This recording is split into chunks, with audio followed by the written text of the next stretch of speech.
তীব্র শীতে কাঁপছে ঢাকা সহ সারা দেশ। দেশ জুড়ে বইছে হিমেল হাওয়া, গুড়ি গুড়ি কুয়াশার বৃষ্টি আর মৃদু শৈত্যপ্রবাহ। ৯ জেলার উপর দিয়ে বইছে মৃদু শৈত্যপ্রবাহ। আজ দেশের সর্বনিম্ন তাপমাত্রা ৯ ডিগ্রি সেলসিয়াস রেকর্ড করা হয়েছে রাজশাহী, নওগাঁর বদলগাছি ও পাবনার ঈশ্বরদীতে। উত্তরের কনকনে হিমেল হাওয়ার সঙ্গে রয়েছে ঘন কুয়াশা আর মৃদু শৈত্যপ্রবাহ। জয়পুরহাট ও এর আশপাশের এলাকায় শীতের তীব্রতা বেড়েছে। গতকাল রোদ দেখা গেলেও শনিবার ঘন কুয়াশা ও হিমেল হাওয়ায় শীতের তীব্রতা আরও বেড়েছে। সকাল ৬টায় সর্বনিম্ন তাপমাত্রা ৯ ডিগ্রি সেলসিয়াস রেকর্ড করা হয়েছে। উত্তর থেকে বয়ে আসা হিমেল হাওয়ায় জবুথবু অবস্থা দিনাজপুরেও। খড়কুটো জ্বালিয়ে শীত নিবারণের চেষ্টা করছে অনেকে। নওগাঁয় তাপমাত্রা হঠাৎ করে প্রায় ৩ ডিগ্রি কমে ৯ ডিগ্রিতে নেমে এসেছে।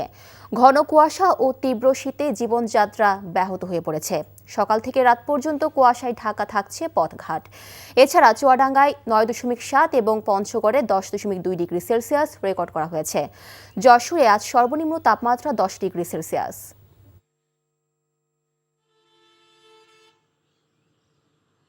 প্রয়োজন ছাড়া কোনো লোক ঘরের বাইরে বের হতে সাহস পাচ্ছে না। গাড়ি চালাতে পারতেছি না, হাত পাও ছিটকা হয়ে কোকড়া হয়ে ব্যাকা হয়ে যাচ্ছে। হাসপাতালে জায়গা নেই, এত ঠান্ডা, হাত পা কিকরি হয়ে যাচ্ছে।